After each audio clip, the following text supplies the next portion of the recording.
Oke, Assalamualaikum warahmatullahi wabarakatuh. Selamat pagi ya, selamat berjumpa kembali di mata kuliah Kemudi Rem dan Suspensi. Dan pada kali ini kita akan meneruskan untuk pembelajaran kita. Dan sebelum pembelajaran ini, saya mau menyampaikan dua pengumuman ya. Yang pertama, untuk praktek mata kuliah Kemudi dan Suspensi yang dilaksanakan pada hari Rabu besok ya, jam 1, yang presentasi itu adalah kelompoknya Agus dan Ricky. Itu nanti kita undur ya, hari Kamis ya. Nanti kita undur hari Kamis, waktunya sama, jadi jam 1 seperti itu. Nah, nanti kalaupun ada penyesuaian, contohnya ternyata ada mata kuliah lain atau gimana, nanti silakan bisa ngechat di grup. Saya minta Okta ya untuk mengkonfirmasi. Kalau tidak ada, kita gunakan hari Kamisnya jam 1 untuk yang kelompoknya Ricky dan Agus untuk presentasi seperti itu. Jadi tolong disiapkan. Dan jangan lupa untuk kelompoknya Ricky dan Agus, karena pertemuan kemarin itu tidak sama sekali presentasi, maka saya mohon untuk minggu ini bisa presentasi, karena yang lain udah komplit nilainya. Yang ini masih kemarin untungnya Agus menghubungi saya untuk mengirimkan job sheet, walaupun minggunya belum jadwalnya belum dikerjakan, tapi udah berusaha untuk menyampaikan, walaupun terlambat, tapi nggak apa-apa, saya hargai itu. Tapi tolong untuk minggu ini jangan sampai tidak presentasi, dan karena ada deadline, tolong bisa dicermati seperti itu. Yang kedua, alhamdulillah kayaknya minggu depan itu kita sudah mulai praktek secara langsung ya. Jadi nanti saya coba kabari kepada kalian, karena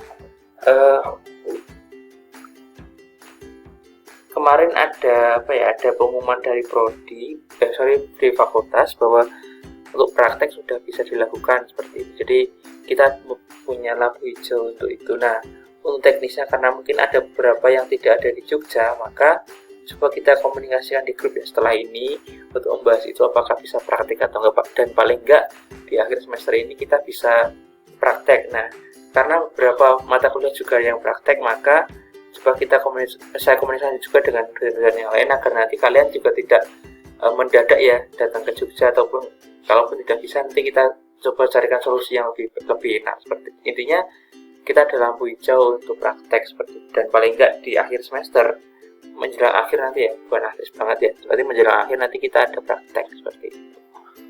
Jadi itu pengumuman yang saya sampaikan, mohon untuk diperhatikan. Dan jangan lupa ya, saya ingatkan lagi untuk tugas individu, yaitu merangkum atau mereview setiap pertemuan seperti itu, dan tolong dikumpulkan ke saya lewat email. Oke, seperti itu ya. Itu untuk pengumumannya. Dan satu tambahan tadi untuk tugas individu, maka kita akan setelah ini kita akan melanjutkan pembelajaran. Kita kali ini akan membahas tentang poros penggerak roda depan. Oke, seperti itu. Kita mulai aja ya. Nah, ini adalah definisi ya, seperti itu. Dan pengelompokan poros penggerak. Jadi axle shaft ya, ini adalah merupakan poros-poros penggerak yang berfungsi meneruskan putaran mesin ke roda-roda melalui diferensial. Jadi pusat kendali suatu kendaraan atau suatu teknologi itu di mesin ya. Nah, roda ya yang sebagai untuk menggerakkan, untuk berjalan, untuk mundur, mungkin ya bisa ke depan untuk mundur atau yang lain, atau berbelok, itu tidak bisa bekerja tanpa adanya dorongan, atau tidak bisa bekerja sendiri seperti itu. Nah, untuk menghubungkan antara roda Oke, roda dengan mesin. Oke, ya putaran mesinnya ini adalah menggunakan diferensial atau garda. Seperti itu. Walaupun putaran garda dan diferensial itu putaran mesin dan putaran roda itu berbeda, tetapi yang menghubungkannya adalah diferensial. Seperti itu. Jadi diferensial itu mengubah putaran ya. Jadi kan kalau mesin itu kan putarannya agak berbeda ya dengan putarannya roda. Jadi itu yang menghubung, tapi yang menghubungkan adalah diferensial. Nanti kita akan bahas lebih jauh soal itu. Tapi yang penting adalah secara prinsip tahu seperti itu. Kemudian axle shaft ya. Maaf ya, ini agak kurang jelas ya. Jadi ada dua. Jadi yang pertama adalah front axle, nah atau penggerak poros roda depan. Oke. Kemudian adanya rear axle atau poros roda belakang. Maaf ya kurang jelas ya, nanti bisa di screenshot atau apa untuk lebih jelasnya seperti itu. Nah, untuk penggerak depan itu ada beberapa tipe ya. Yang pertama ada FF atau four wheel drive ini ya. Oke, ini. Teman yang belakang ada beberapa kendaraan di RR, RF ataupun four wheel drive seperti itu. Jadi axle shaft itu dibagi menjadi dua. Oke, yang pertama front axle atau poros roda depan yang untuk roda depan.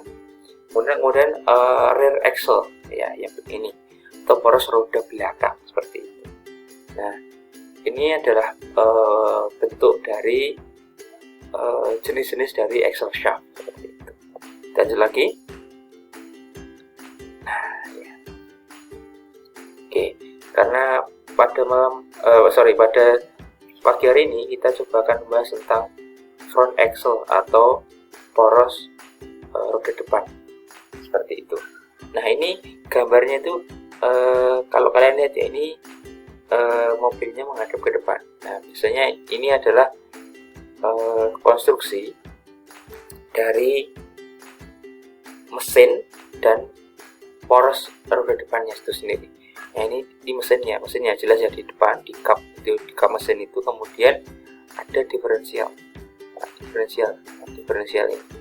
Jadi ini yang diferensial ini kalau yang belakang biasanya itu menggunakan besi ya atau bentuknya gardan, dan kalau yang depan bentuknya belt seperti itu. Oke, dan ini adalah front axle-nya. Nah, pada tipe kendaraan FF, front axle berperan sebagai poros penggerak yang meneruskan putaran dari diferensial ini ke roda seperti itu, tipe FF. Nah, kemudian front axle tidak menopang beban kendaraan, sehingga beban kendaraan penuhnya ditumpu oleh spindle roda ataupun axle hub dan suspensi. Jadi roda itu hanya untuk bergerak. Oke. Walaupun roda ini menjadi tumpuan ya, menjadi kaki ketika bergerak seperti itu, tetapi ini ya beban mobil, entah itu ada orangnya ataupun hanya sebatas bodi mobil saja, itu ditopang oleh ini spindle roda ataupun axle hub dan suspensi seperti itu. Jadi itulah fungsi suspensi. Jadi roda itu sebenarnya walaupun ketika ketika berjalan itu ada beberapa persen nih yang karena beban kendaraan akhirnya agak berat, tetapi pada dasarnya yang menanggung beban kendaraan itu adalah suspensi ataupun axle hub. Di mana jenis suspensi yang digunakan adalah suspensi independen seperti itu. Itu ya. Jadi roda itu pada dasarnya tidak menanggung beban dari mobil seperti itu. Ingat ya. Oke. Jadi kita lanjut lagi. Nah, ini adalah penjelasan detail dari tipe FF yang kita bahas tadi. Jadi ini tipe FF ini ada syarat-syarat yang harus dipenuhi. Yang pertama, harus mempunyai mekanisme yang menyerap perubahan panjang dari poros penggerak yang mengiringi gerakan roda naik dan turun. Itu dulu coba dipahami dulu ya kata-katanya. Jadi harus mempunyai mekanisme yang menyerap perubahan panjang, dari poros penggerak, poros penggerak ya, atau diferensial yang mengiringi gerakan roda mobil dan roda naik dan turun, seperti itu. Itu yang pertama. Yang kedua, harus dapat memelihara operasi sudut yang sama ketika roda depan, kemudian dan harus memutar roda saat membentuk kecepatan, karena roda depan digunakan secara bersamaan untuk mengemudi dan pemindahan tenaga. Jadi ini ya, yang tadi yang pertama mempunyai mekanisme penyerapan perubahan panjang dari poros penggerak roda ketika naik ataupun turun. Yang kedua adalah dapat memelihara operasi sudut. Kenapa ini penting? Nah, karena di sini ada kata-kata roda depan digunakan secara bersamaan, jadi sama-sama multitasking, tidak hanya satu tugas, tapi ada dua tugas. Apa itu? Yang pertama adalah mengemudi, mengarahkan jalan atau mengarahkan kendaraan agar bergerak ketika bergerak maju, dan kemudian pemindahan tenaga. Jadi pemindahan tenaga itu berarti dari mesin ke roda, seperti itu. Jadi harus multitasking. Nah, dari dua syarat ini itu maka digunakan universal joint tipe konstan atau velocity joint, seperti itu. Jadi karena penggerak depan ini krusial ya dibanding penggerak belakang, dan karena fungsinya itu tidak hanya sebatas untuk pemindah tenaga saja ke roda, dari mesin ke roda, tapi juga untuk mengemudi, maka kalau kalian pernah dengar ya, ini namanya constant velocity joint, seperti itu. Nah, fungsinya untuk apa? Fungsinya adalah di mana poros mampu meneruskan tenaga sambil menjadi perubahan sudut. Nah, karena kan harus belok ya kan, harus belok itu berarti memang ketika untuk pengemudi harus belok, berarti kan harus mempunyai operasi sudut ya, kayak jadi harus bisa selain juga meneruskan tenaga yang dari mesin ya. Sebentar saya ulang lagi, dari mesin ke ini ya dari front axle-nya ini, tapi harus menggok seperti itu ke kanan atau ke kiri, seperti itu. Jadi harus multitasking, seperti itu. Nah, maka adanya menggunakan constant velocity joint. Ingat ya, constant velocity joint digunakan untuk apa? Nah, digunakan untuk selain meneruskan tenaga adalah adanya adaptasi dengan perubahan sudut, karena akan belok ke kanan atau ke kiri, seperti itu. Seperti itu ya. Nah, itu. Kita lanjutkan untuk slide setelahnya. Nah, ini adalah bentuk dari bentuknya ya, untuk yang untuk roda depan, yaitu digunakan untuk tadi kan kita sudah bahas ya. Jadi selain untuk mengemudi atau beban ya, mungkin menggerakkan roda itu juga mengemudi. Jadi harus multitasking. Nah, ini karena bentuknya itu tidak hanya sebatas menggerakkan roda, tapi juga harus belok ke kanan atau ke kiri sehingga membentuk sudut, maka ada dua bentuk macam ya pada front axle, seperti itu. Jadi bentuk yang pertama itu konstruksi Birdfield joint, kemudian konstruksi tripod joint. Oke, seperti ini ya. Ini bentuk di dua ini itu yang bisa berbeda ya. Berbeda itu ada yang pertama adalah inner race, yang utama kalau ini turning shaft ya. Jadi yang di dalam ini digunakan untuk menggerakkan roda. Jadi maksudnya menggerakkan roda itu ketika roda itu mesin dihubungkan dengan diferensial, kemudian rodanya bergerak, maka yang digunakan atau yang difokuskan itu menggunakan inner race seperti ini. Nah, seperti ini ya.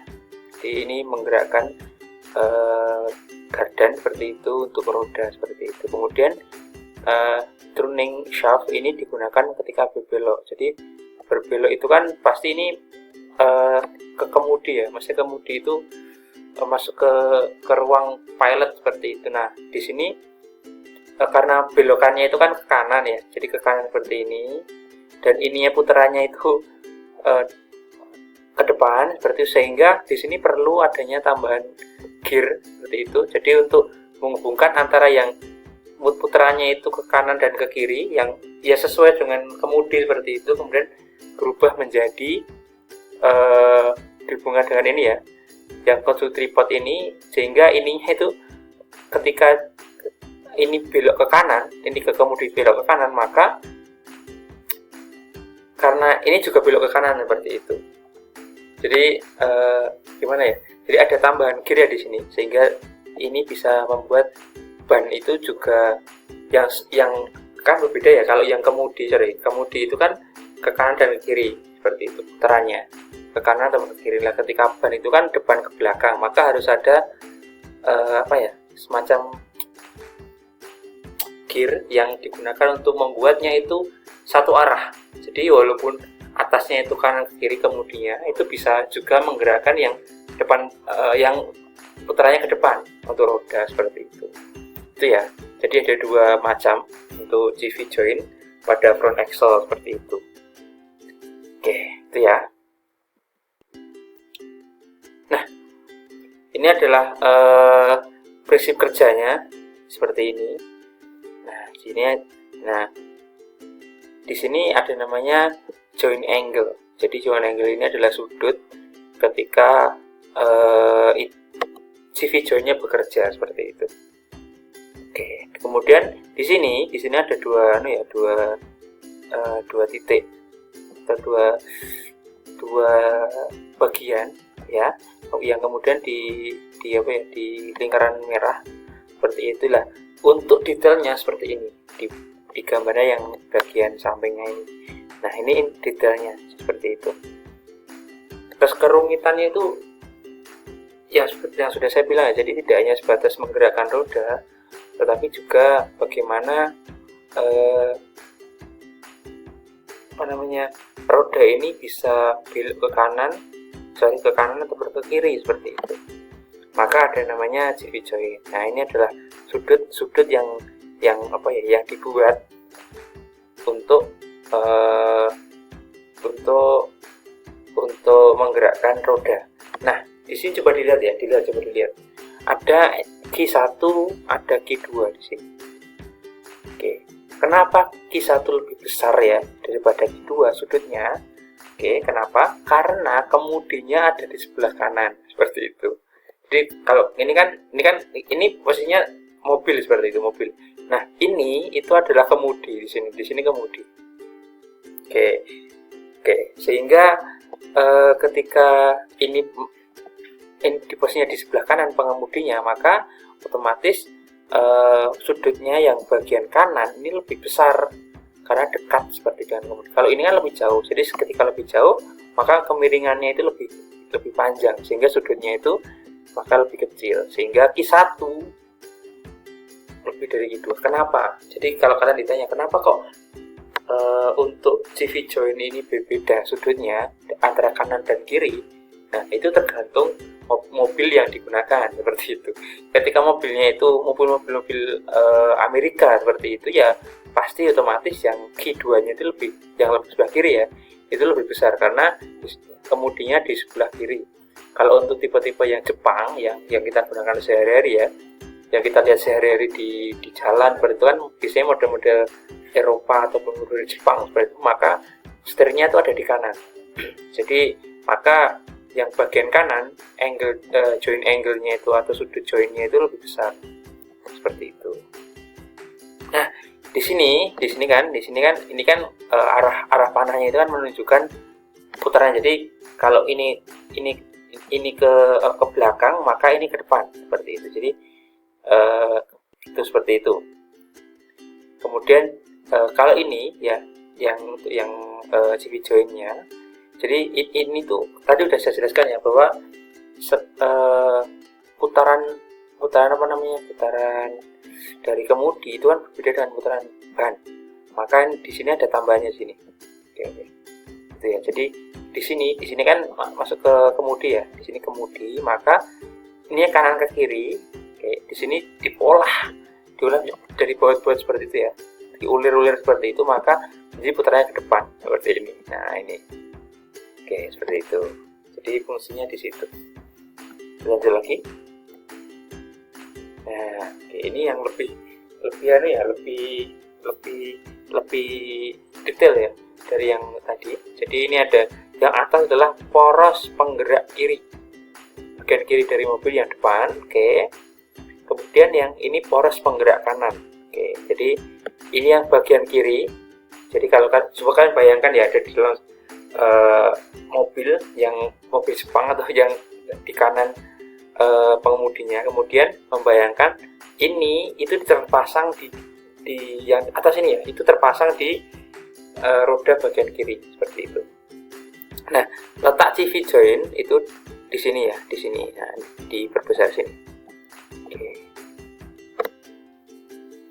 Ini roda, di sini ada kata sisi roda. Ini rodanya di sini, rodanya di sini nempel di sini. Nah, ini diferensial. Oke, diferensialnya. Oke.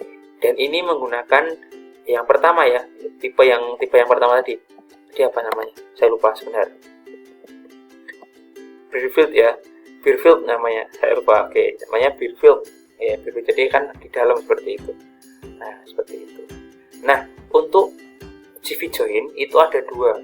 Maksudnya ada dua itu tidak hanya terpasang di bagian yang langsung ke kemudi, tapi juga dipasang di bagian yang dekat dengan roda seperti itu. Oke, di sini ya. Kemudian ini yang bagian kanan seperti itu, hampir sama. Oke. Dan ini adalah diferensial. Ini diferensial. Oke. Ini ya. Jadi secara konstruksi mungkin bisa di pause ya, kalaupun bingung ataupun ingin meneliti ataupun bisa melihat secara detail apa bagian-bagian dari poros roda depan atau front axle seperti itu. Nah, ini adalah gambaran secara detail ya dari yang front axle itu sendiri. Oke, ada banyak ya. Nah, di sini mungkin kita lihat dari sini. Jadi dari sini kita bisa lihat bagaimana bentuknya seperti itu. Ini jelas ya, ini karena ini rangkaian rem, berarti ini nanti yang akan ditempelin oleh ban seperti itu. Oke, seperti itulah. Kemudian juga di sini ya tadi udah diterangkan ya bahwa CV join itu terletak di sini ya, yang di agak di bulat yang tidak sempurna seperti awan ini. Nah, itu ada di sini seperti itu. Ada yang mengarah ke roda, ada yang mengarah ke diferensial seperti itu. Oke. Nah, di sini juga ada T-rod, kemudian quarter pane dan lain-lain. Jadi ini detailnya seperti itu. Itu ada banyak kecil-kecil seperti itu ya. Oke. Nah, bisa dilihat ya, nanti mungkin kalaupun mau digunakan untuk laporan, monggo. Jadi mungkin bisa di screenshot ataupun mencari di Google, bisa yang lebih jelas kemudian ditulis. Kemudian untuk penjelasannya bisa ditulis di bawahnya seperti itu dengan ditulis tangan. Jangan lupa ya untuk tugas individunya, saya tunggu seperti itu ya. Oke, ini kayaknya mungkin bisa dilihat secara detail karena kalau diterangkan secara kerja tadi udah, ini tinggal detail-detailnya yang ada di, soalnya ini yang dibahas itu tidak hanya sebatas cara kerja, tapi juga beberapa komponen-komponen yang kecil seperti itu. Tetapi ini fungsi dari kita mengetahui komponen kecil seperti ini adalah kita bisa tahu ketika nanti mungkin membongkar. Oke, paham ya? Jadi ketika membongkar itu kita akan lebih mengerti bahwa komponen-komponen ini harus terpasang secara urut. Saya ulangi lagi, ketika kita membongkar, ya, kita dan mau memasang lagi seperti itu, maka ketika kita tahu apa komponen-komponennya seperti ini ya, bentuk-bentuknya, kemudian nama-namanya, paling nggak bentuknya seperti itu, maka kita bisa menyusunnya karena disusun secara urut seperti itu. Dan untuk ini, jadi mungkin kan namanya juga buatan manusia ya, pasti ada beberapa masalah soal ini ya. Maka untuk ini, untuk komponen ini, maka ketika ada kerusakan maka harus diganti. Jadi tidak bisa diperbaiki tapi harus diganti. Ingat ya, jadi harus diganti seperti itu. Oke, mungkin itu yang bisa saya jelaskan untuk pertemuan ini. Jadi untuk penggerak depan ya atau front axle, ini ada yang pertama itu tentang definisinya, kemudian juga ada macam-macam dari roda penggerak yang depan apa, yang belakang apa, dan jenis-jenisnya apa aja. Kemudian juga saya jelaskan tentang bagaimana prinsip kerjanya, ya, yang untuk penggerak depan seperti itu, dan juga tipe-tipe komponen dari front axle atau cross roda depan. Dan yang terakhir ini adalah detail atau beberapa komponen yang bisa kita cermati dari front axle seperti itu. Dan diingat ya, ini ketika rusak itu harus diganti, jadi tidak bisa diperbaiki. Mungkin itu yang bisa saya sampaikan. Apabila ada salah-salah kata, saya mohon maaf. Kita ketemu lagi di pertemuan selanjutnya. Seperti itu. Akhirul salam. Assalamualaikum warahmatullahi wabarakatuh.